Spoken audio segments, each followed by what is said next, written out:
A motel surveillance video may be the best clue Cocoa police have in solving the murder of an Ocala man.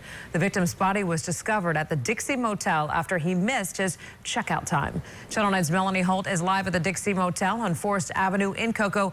And Mel, police believe the victim was in Brevard County for Tuesday's rocket launch. What they don't know is anything about the man who was with the victim here at the motel or even his relationship to the victim. Cocoa police are just working to identify the man who left this motel in the victim's car. Take a close look at the man in this motel surveillance video. Cocoa police say he was with 65-year-old Terry Scott Hilliard when he checked into the Dixie Motel on Tuesday evening.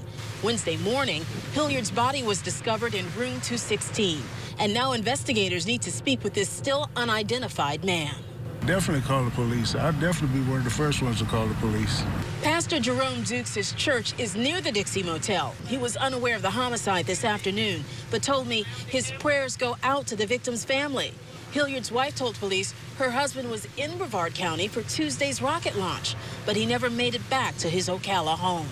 We don't know who that younger male is, but we certainly want to talk to him. He is a suspect in this case. Cocoa police tell us this image of the suspect was captured in South Florida in the area of Hialeah, where the victim's car was located some 200 miles from the Dixie Motel. We drive by it constantly every day, probably 5 or 6 times a day, and no one ever hangs out here. It looks like a very peaceful place to stay, so it came as a big surprise.